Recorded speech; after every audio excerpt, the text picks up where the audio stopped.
Moi aussi, j'ai plutôt envie d'être comme un sachet de thé. C'est meilleur le thé que l'eau chaude. Ce matin, je voulais vous parler de ce texte de Luc, versets 1 à 3, qui nous parle de ces femmes qui ont suivi Jésus. Et dans ma Bible, le texte a un titre, et ce titre, c'est « Les femmes qui accompagnent Jésus ». Et lorsque j'ai réfléchi autour de ce texte, j'ai pensé tout de suite enfin pas tout de suite, mais après un petit peu de réflexion, à ce titre, Marie, Jeanne, Suzanne, followeuse. C'est le titre du message que je voudrais partager avec vous ce matin. Followeuse, ça fait référence, et je pense que vous l'avez compris, aux réseaux sociaux. J'ai trouvé qu'il y avait un petit parallèle peut-être à faire ici, alors je vais vous présenter un petit peu ce que j'entends par les réseaux sociaux. Alors les réseaux sociaux, vous connaissez, j'imagine que quasiment tout le monde est connecté à un réseau social aujourd'hui. Ça a commencé il y a quelques années par quelques étudiants, donc c'était le début d'Internet, vous savez, on avait accès à plein de choses, à plein d'informations un peu partout, et quelques étudiants d'université se sont dit, tiens, ce serait bien si on se regroupait, si on trouvait une plateforme, un endroit où on pouvait se regrouper par affinité, parce que l'on a des choses à partager en commun. Et ils se disent, ce serait bien qu'on partage nos photos. Et le premier réseau social mondialement connu est né, je veux parler de Facebook, est né dans l'université d'Harvard, parce que quelques étudiants se sont dit, tiens, on va créer une plateforme où on va partager nos photos. Ce réseau s'est rapidement développé parce que ces quelques étudiants en ont parlé autour d'eux, puis en fait, rapidement, toute l'université avait accès à ce Facebook. Mais ça ne s'est pas arrêté là. Rapidement, d'autres universités et d'autres écoles se sont dit « Ah, ça, c'est très intéressant ». Et on sautait, on se sont connectés à cette nouvelle plateforme.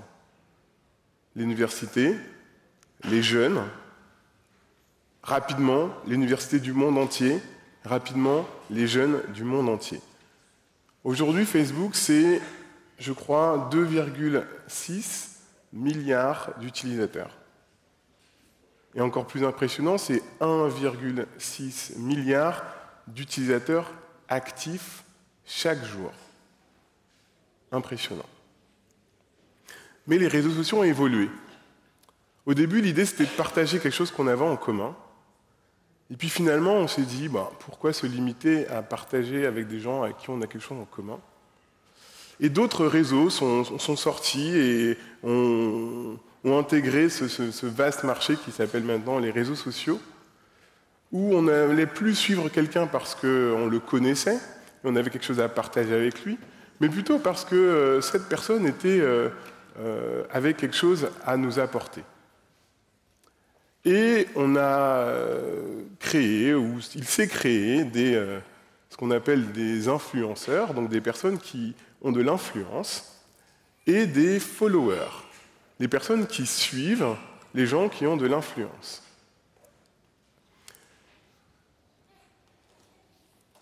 Alors, aujourd'hui, on suit, je ne sais pas si vous êtes connectés à ces derniers réseaux sociaux à la mode, Snapchat, Instagram, Pinterest et autres. Il y a des gens qui sont influenceurs et c'est-à-dire que, en fait, ils font quelque chose qui intéresse beaucoup de gens et alors beaucoup de gens vont les suivre. Et il s'est créé autour de ça une économie. Une économie parce que ces influenceurs sont payés pour être ceux qu'ils sont. Et ils sont payés au regard du nombre d'utilisateurs ou de personnes qui les suivent, au regard du nombre de followers.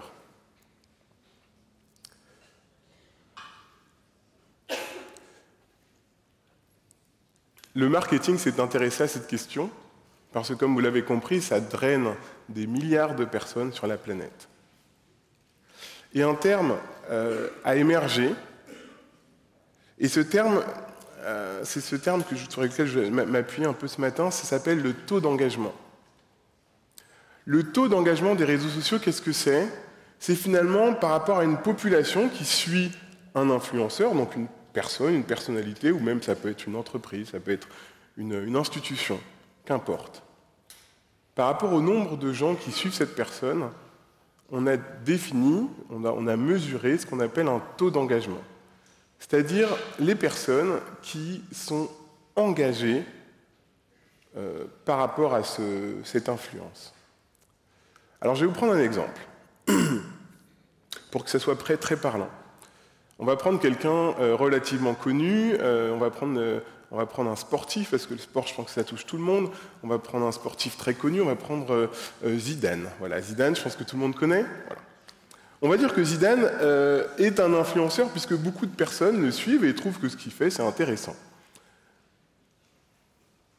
Si 1000 personnes suivent Zinedine Zidane, les marketeurs ont calculé que sur les 1000 personnes qui suivaient Zidane, 900 étaient des followers spectateurs. C'est-à-dire qu'en fait, ils suivaient Zidane et c'est tout. Ils consultaient ses photos, ses vidéos, ce qu'il fait dans sa vie, mais sans aucune interaction avec le compte de M. Zidane. Donc sur les 1000 personnes qui suivent Zidane, il y en a 900 qui sont spectateurs. Sur les 100 qui restent, il y en a 90 qui sont actifs. Alors, on appelle ça faiblement actifs, c'est-à-dire qu'ils vont mettre des pouces, vous savez, les petits pouces quand on aime bien, ou mettre des cœurs, ou alors mettre un petit commentaire, super la photo, etc. Donc sur les 1000, il y en a 900 qui ne font rien, il y en a 90 qui interagissent de manière assez limitée, et il y en a 10,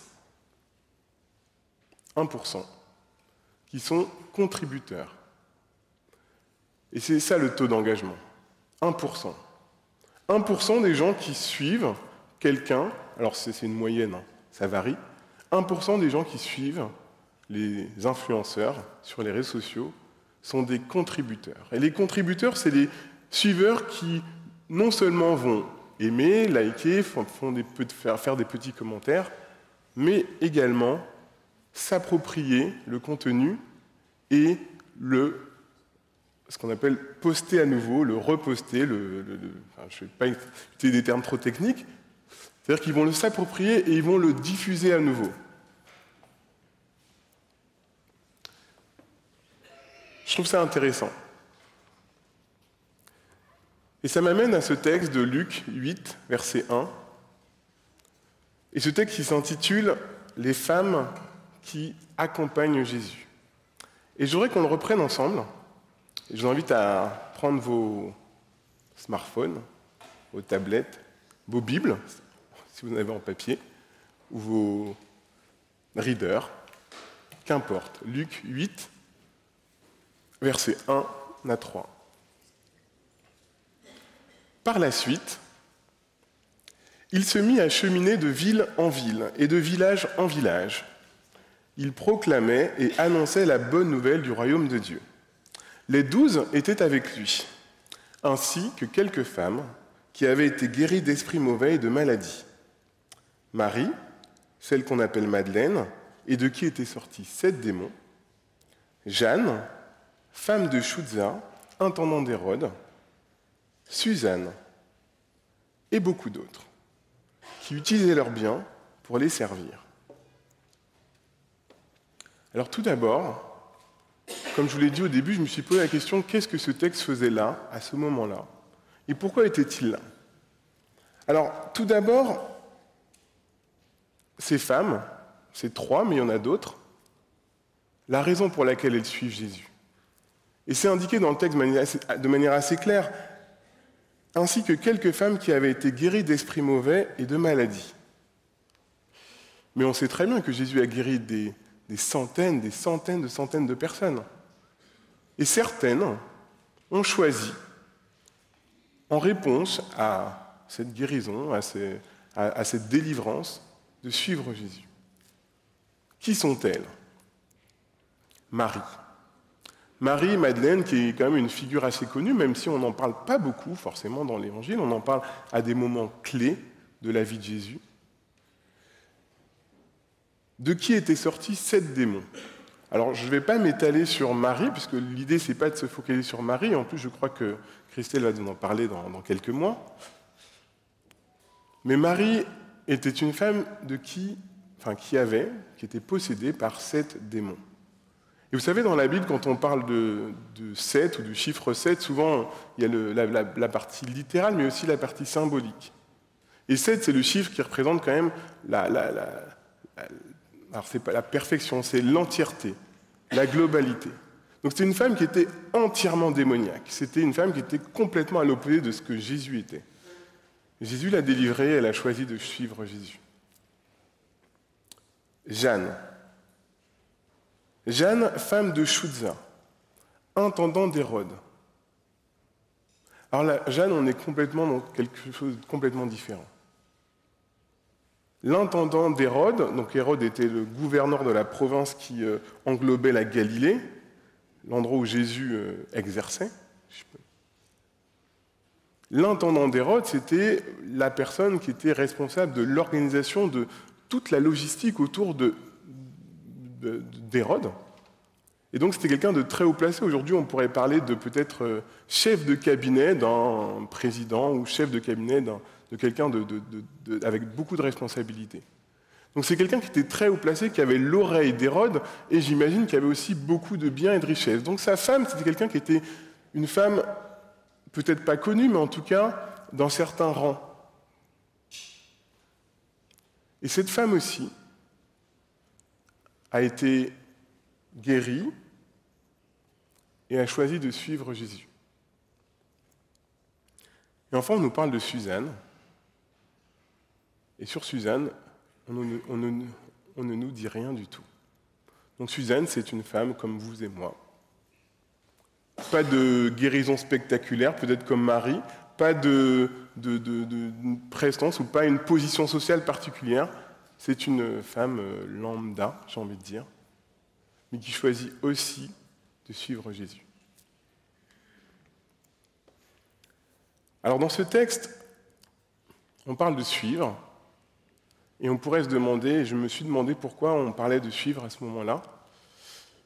Et quand on regarde ces femmes, on n'en parle pas beaucoup dans toute l'histoire de la Bible, dans toute l'histoire de Jésus. Mais on en parle à des moments clés. Et la première fois qu'on en parle, c'est ici. Et je vous invite à sauter sur la fin de l'histoire. Luc chapitre 23. Luc chapitre 23, verset 49. Nous sommes au moment de la crucifixion du Christ. Nous sommes au moment où Jésus est sur la croix et est en train de mourir. Et qui est là ? Verset 49. Tous ceux qui le connaissaient et les femmes qui l'avaient accompagné depuis la Galilée se tenaient à distance et regardaient ce qui se passait. Ces femmes qui ont suivi Jésus ne l'ont pas suivi qu'au début de son ministère, quand il était connu, un peu le buzz du moment, vous savez, on suit, c'est sympa, puis bon, quand les difficultés arrivent, on s'en va. Non, ces femmes ont suivi Jésus et sont restées là jusqu'au bout, même un peu plus loin. Et si on regarde un peu plus loin, verset 55, donc lorsqu'on enlève Jésus sur la croix et qu'on prépare sa mise au tombeau, verset 55, les femmes, entre parenthèses, celles-là même qui étaient venues avec lui de Galilée, donc on parle bien des mêmes femmes, suivirent et elles virent le tombeau et la manière dont son corps y fut mis. Et ça m'interpelle parce que, comme je vous l'ai dit, on n'en parle pas beaucoup pendant toute l'histoire de Jésus. Jésus a fait pas mal de choses. On ne parle pas beaucoup de ces femmes-là, mais on en parle au début, lorsqu'elles ont commencé à le suivre, et on en parle à la fin, au moment le plus dramatique, le plus tragique de l'histoire de Jésus. Et ça m'interpelle. Deuxième chose qui m'interpelle par rapport à ces femmes, c'est ce qu'elles ont fait. ce qu'elles ont fait. Et revenons dans Luc chapitre 8 pour le lire. Luc chapitre 8, verset 3. Elles utilisaient leurs biens pour servir Jésus et ses disciples. Et je voudrais m'arrêter un petit peu de temps dessus, parce que pour moi, il y a quelque chose de particulier qui m'interroge également. Les femmes, vous savez, à cette époque-là, n'avaient pas forcément le même statut qu'on a aujourd'hui. Et aujourd'hui, de dire qu'une femme partage une partie de ses biens avec quelqu'un, il n'y a pas de souci. La femme, à l'époque, était très dépendante, on est dans une société patriarcale, très dépendante soit de ses parents, lorsqu'elle n'était pas mariée, soit de son mari lorsqu'elle était mariée. Et d'ailleurs, pour prendre bien conscience de l'importance de la position de la femme lorsqu'elle n'était pas avec son patriarche, son père ou son mari, il faut s'arrêter sur la manière dont on parle des femmes veuves dans la Bible. Les femmes qui n'ont pas de mari, qui n'ont plus de mari. Les femmes veuves dans la Bible, c'est assez intéressant si vous regardez. Alors c'est marrant parce qu'avec les smartphones, on peut faire une recherche. Vous tapez veuve sur votre application Bible et vous verrez tous les textes qui parlent de la femme, des veuves. Et souvent, et très souvent même d'ailleurs, plus de la majorité des cas, on associe le veuve à la catégorie sociale la plus défavorisée dans le monde juif. Le monde juif est un monde qui se repose beaucoup sur la famille, sur le patriarcat. Les gens vivent en famille, pas forcément les familles les plus petites, mais les grandes familles avec les pères, les grands-pères, les petits-enfants.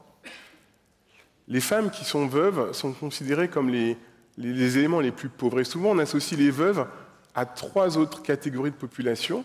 Le premier, c'est les immigrés, et le deuxième, c'est les orphelins. Et il y a beaucoup de textes où Dieu dit à son peuple de prendre soin de l'immigré qui est dans tes portes, de la veuve et de l'orphelin. L'orphelin, c'est l'enfant qui n'a plus de parents, il est complètement démuni. La veuve, c'est la femme qui n'a plus de mari, elle est aussi complètement démunie. Et lorsqu'on prend conscience de ça, et qu'on revient sur Luc, on peut se demander finalement, ces femmes qui ont suivi Jésus, où était leur mari ? Quel lien avaient-elles avec leur famille ? Et sans trop extrapoler, j'imagine que si Clarisse, ma femme, me dit demain, tiens Olivier, j'ai trouvé quelqu'un qui est très intéressant, je suis assez marqué par ce qu'il me dit, en plus il a un peu changé ma vie, j'ai envie de le suivre, faire le tour de la France, d'aller de ville en ville pour aller, je ne sais pas, pour combien de temps, je ne sais pas, on verra, mais j'ai envie de partir avec lui pendant quelques mois, quelques jours, quelques semaines, quelques années peut-être. Malgré toute la liberté que j'attribue à ma femme, j'aurais peut-être une petite discussion avec elle pour lui dire, est-ce qu'on peut en discuter est-ce que c'est vraiment ce que tu souhaites ?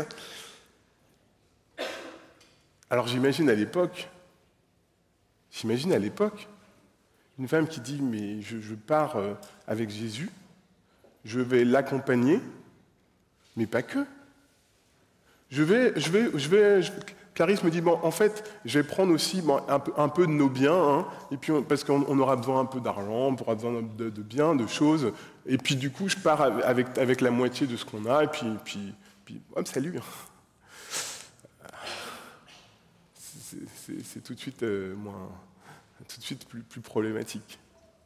Mais alors à l'époque, de quel bien parle-t-on ? Et c'est pas sur tant les biens, mais c'est surtout sur la démarche.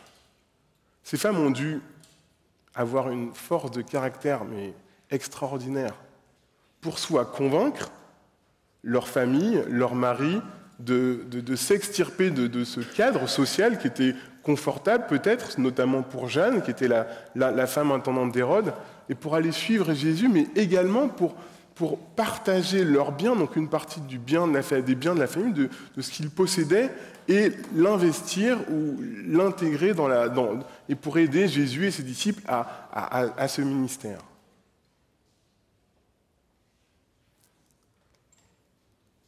Il il y a une certaine force de caractère qui me touche ici. Et lorsqu'on reprend le texte à la fin, Luc 23, gardez vos Bibles ouvertes, on va pas mal bouger dans le texte. Luc 23, verset 55. Donc les femmes, celles-là même qui étaient venues de Galilée avec lui, suivirent, elles virent le tombeau et la manière dont le corps y fut mis, et elles s'en retournèrent pour préparer des aromates et des parfums. Vous voyez, on a cette vision d'aide. Et c'est vrai que ce texte, à première vue, lorsqu'on voit le texte, on peut penser que, bon, finalement, ces femmes étaient là surtout pour aider, quoi. Pour toute la logistique, pour un petit peu, il y avait des hommes, donc voilà, ils ne pouvaient pas faire grand-chose, donc il fallait que des femmes soient là pour aider à ce que tout s'organise bien. Mais pas que. Mais pas que. Si on continue ce texte, donc le chapitre 24, à partir du verset 1, c'est la résurrection de Jésus. Le premier jour de la semaine, elles vinrent au tombeau de grand matin en apportant les aromates qu'elles avaient préparés. Elles trouvèrent la pierre roulée devant le tombeau, elles entrèrent, mais elles ne trouvèrent pas le corps de Jésus. Comme elles étaient perplexes à ce sujet, 2 hommes survinrent devant elles en habits éclatants. Toutes craintives, elles baissèrent le visage vers la terre, mais ils leur dirent « Pourquoi cherchez-vous le vivant parmi les morts ?» Il n'est pas ici, il s'est réveillé. Souvenez-vous de quelle manière il vous a parlé lorsqu'il était encore en Galilée et qu'il disait « Il faut que le Fils de l'homme soit livré aux pécheurs, qu'il soit crucifié et qu'il se relève le 3e jour. » Texte relativement connu.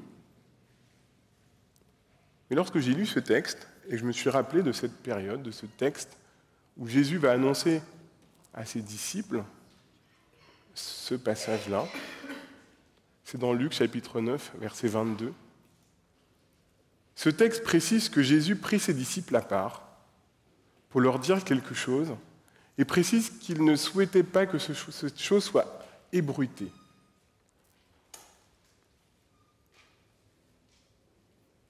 Jésus prit ses disciples à part pour leur dire quelque chose sur son royaume et il ne souhaitait pas que ces choses soient ébruitées.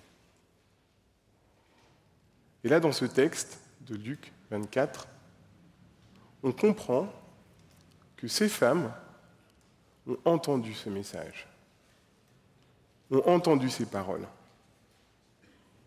Souvenez-vous de quelle manière il vous a parlé lorsqu'il était encore en Galilée.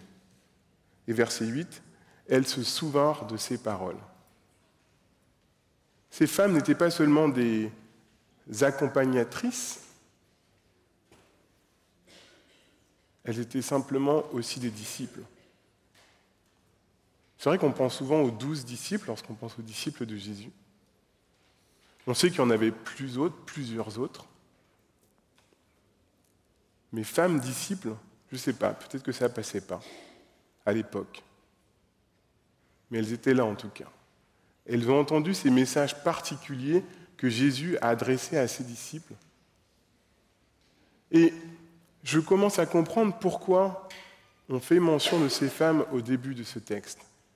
Parce que c'est elles qui sont là et qui sont les premiers témoins de cette bonne nouvelle. Christ est vivant.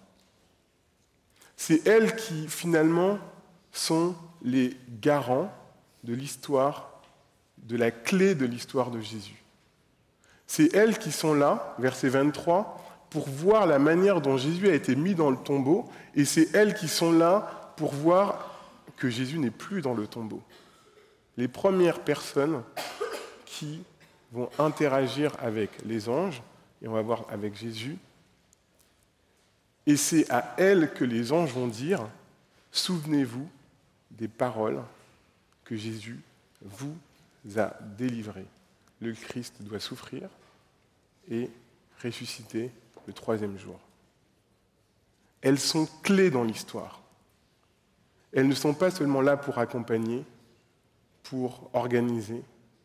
Elles prennent part au ministère elles prennent part à la diffusion de la parole. C'est par elles que cette parole commence à être prêchée dans le monde entier. Et si on va un peu plus loin, verset 9. Elles s'en retournèrent du tombeau pour raconter tout cela aux 11 et à tous les autres. C'était Marie-Madeleine, Jeanne, Marie de Jacques et les autres, avec elles. Et elles le dirent aux apôtres. Mais ces paroles leur parurent une niaiserie et ils ne crurent pas les femmes. Et ça me touche également. Imaginez, ces femmes ont vécu avec les disciples pendant 3 ans et avec Jésus, ont partagé les messages, et lorsqu'elles vont délivrer le message le plus crucial, clé, elles ne vont pas être crues. Et on parle ici de niaiserie. Niaiserie, c'est assez fort leur terme, alors j'ai retenu la définition, dont la simplicité, l'inexpérience va jusqu'à la bêtise. C'est triste la manière dont elles étaient considérées et dont on n'a pas considéré ce qu'elles avaient à dire. Et ça me fait penser à ce film. Je ne sais pas si vous avez vu ce film qui s'appelle « Les figures de l'ombre ». C'est un film sur des femmes noires américaines qui étaient excellentes en mathématiques. Mais à l'époque, aux États-Unis,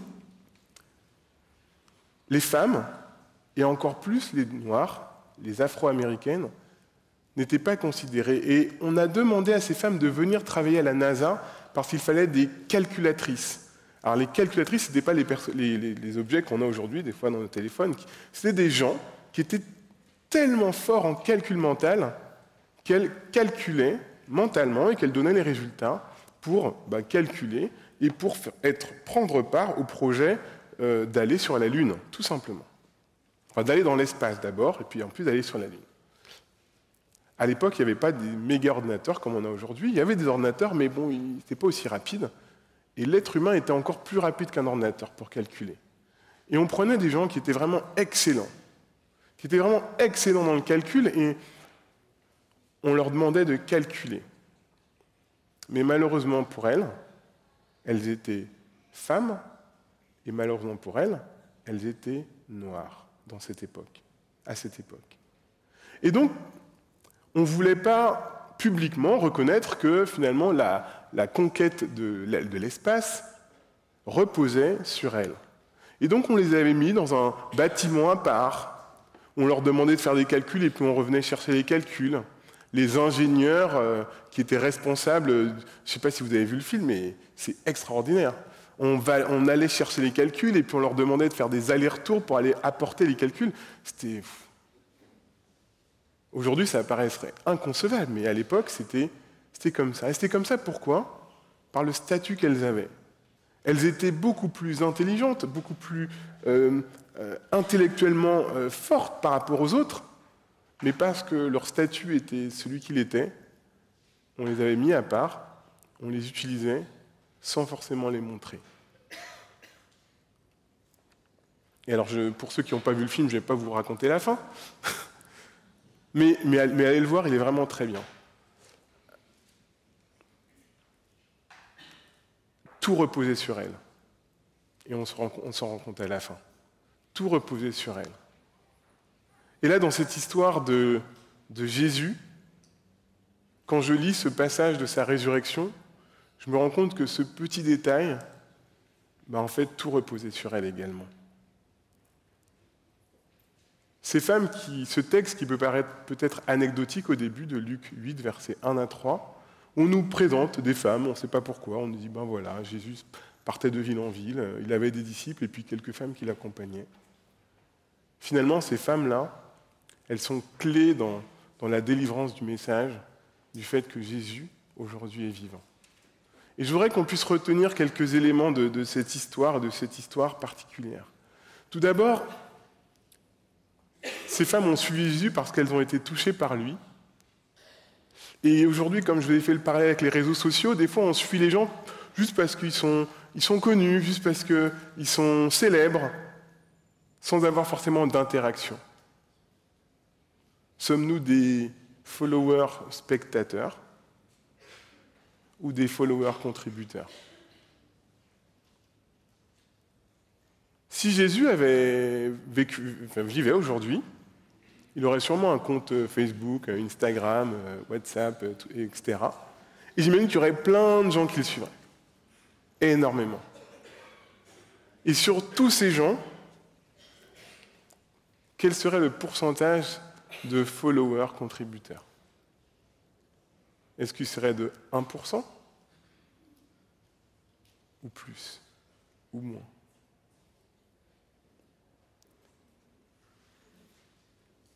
Si Jésus avait un compte Instagram, Facebook, je pense qu'il souhaiterait plutôt avoir un compte Facebook. Pourquoi? Parce que finalement, on se rend compte qu'on n'a pas beaucoup d'interaction avec les gens sur les réseaux sociaux. On consulte, on consomme. Alors que Facebook, dans sa nature, à la base, ça a un peu dérivé maintenant, mais c'était vraiment pour être en contact avec des amis, des gens qu'on connaît en vrai. Et je pense que si Jésus avait un compte, il souhaiterait être ami et pas influenceur. Il souhaiterait être notre ami et pas juste quelqu'un qu'on suit parce qu'il est tendance, parce qu'il est suivi par plein de gens, parce qu'il est sympa, parce qu'il est beau, parce qu'il fait des miracles. C'est joli. Je pense que les miracles en vidéo Instagram, ça sera un carton, quoi. Non, il souhaiterait être notre ami, qu'on ait une relation avec lui. Et ces femmes, elles avaient une relation avec Jésus. On le voit quand on voit la manière dont elles se sont occupées de lui à sa mort. Elles ont préparé les aromates, elles se sont occupées de lui. C'était elles les premières à être là au tombeau après le sabbat. Mais malheureusement, aujourd'hui, Jésus, il n'est pas là.